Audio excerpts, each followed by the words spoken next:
Hello বন্ধুরা, সকলে কেমন আছো? আশা করি সবাই ভালো আছো। এসো আজকের রেসিপিটা শুরু করা যাক। আজকে তোমাদেরকে অপূর্ব স্বাদের একটা ইলিশ মাছের রেসিপি বানিয়ে দেখাবো। তো চলো, তার জন্য দেখতে হবে তো উপকরণগুলো আগে দেখে নাও। এখানে আমি পরিমাণ মতো সর্ষের তেল নিয়েছি, 2 চামচ টক দই নিয়েছি, আর 1 চামচ ফেস ক্রিম নিয়েছি, আর 6-7টা কাজু বাদাম নিয়েছি, আর 4-5টা মতন আমি আজকে তোমাদেরকে অপূর্ব স্বাদের একটা ইলিশ মাছের রেসিপি বানিয়ে দেখাবো। তো চলো উপকরণগুলো দেখে নাও। এখানে আমি 7 পিস ইলিশ মাছ ধুয়ে লবণ হলুদ মাখিয়ে রেখেছি।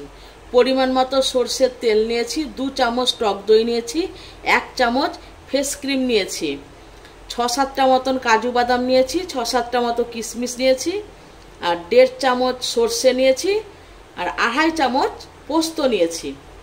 পরিমাণ মতো শুকনো লঙ্কার গুঁড়ো নিয়েছি, পরিমাণ মতো হলুদ, পরিমাণ মতো লবণ, 2টো কাঁচা লঙ্কা চিড়ে রেখেছি, সামান্য কয়েকটা সাদা জিরে নিয়েছি গোটা, আর অল্প পরিমাণে একটু চিনি নিয়েছি। পোস্ত, সর্ষে, কাজু আর কিশমিশ এগুলোকে আমি একসাথে মিক্সিতে বেটে নেব।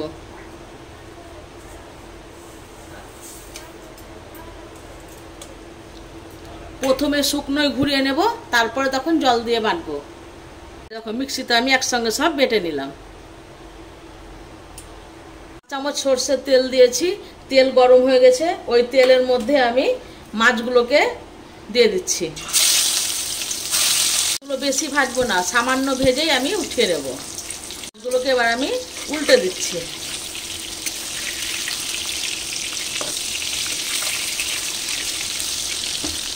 দেখো এরকম করে মাছগুলোকে ভাজবে, সাদা সাদা হয়েই থাকবে। ধরো একটু জাস্ট তেলে দিয়ে এপিট ওপিট করেই তুলে নেবে। এবার আমি তুলে নিচ্ছি।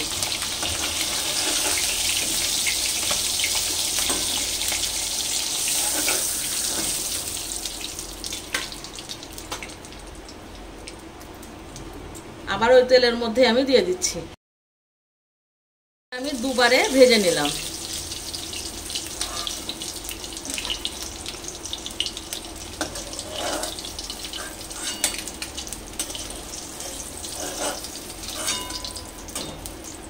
এই দেখো তেলে দিয়ে একটু এপিট ওপিট করে তুলে নেবে। ঠিক আছে, সমস্ত মাছ আমার ভাজা হয়ে গেল। মধ্যে আমি জিরে আর 2টো কাঁচা লঙ্কা দিয়ে দিচ্ছি। ফোড়নটা 2-1 সেকেন্ড ভেজে নিয়ে আমি এই যে পোস্ত, কাজু আর কিশমিশ আর এই বাটা সর্ষে বাটাটা এখন আমি দিয়ে দিচ্ছি। এখন গ্যাসের আঁচটাকে একটু কমিয়ে দেবো, দিয়ে এটাকে কষে নিতে হবে ভালো করে।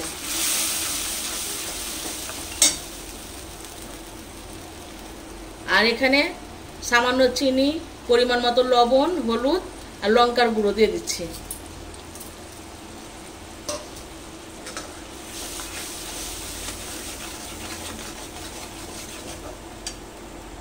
এটা 3 মিনিট মতন কষে নিলাম। দেখো তেল ছেড়ে গেছে। এবার আমি টক দইটা দিয়ে দিচ্ছি। দইটা বন্ধু তোমরা ফেটিয়েই দেবে, নয়তো ছানা ছানা হয়ে যাবে। তখন দইটা দিয়ে আবার একটু কষে নেব। দইটা দিয়ে আমি আরো 2 থেকে 3 মিনিট মতন কষে নিলাম। দেখো তেল ছেড়ে গেছে। এবার আমি মিক্সির বাটিতে জল নিয়ে জল দিয়ে দিচ্ছি।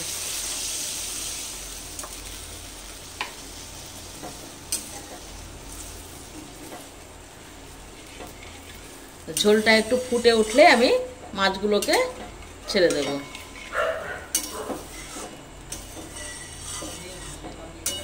এইভাবে তোমরা রান্না করে খেয়ে দেখো, খুব সুন্দর লাগে খেতে বন্ধুরা এরকম করে। আর ইলিশ মাছ বেশি সময় লাগে না, অল্প সময়ের মধ্যেই হয়ে যায় রান্না। একটু ফুটে উঠুক। দেখো ঝোলটা ফুটতে লেগেছে। এবার আমি মাছগুলো ছেড়ে দিচ্ছি।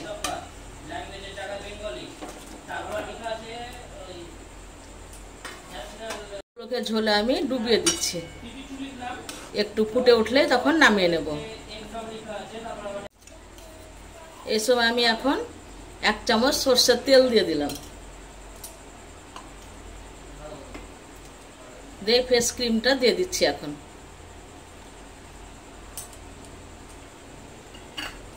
যে ভালো করে একটু মিশিয়ে নেব।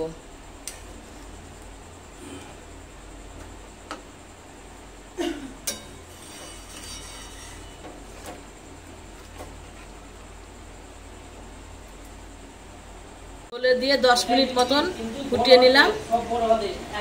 ঝোলে দিয়ে এটা আমি 10 মিনিট মতন ফুটিয়ে নিলাম, তাহলেই রেডি ইলিশ কাজু। তাহলে তোমরা রান্না করে খেয়ে দেখো, কেমন লাগলো কমেন্ট করে জানাও। আমার ভিডিওগুলো যদি ভালো লেগে থাকে তাহলে অবশ্যই শেয়ার করো, পাশে থেকো। আজকের মতো বন্ধু বিদায়, আবার কালকে দেখা হচ্ছে।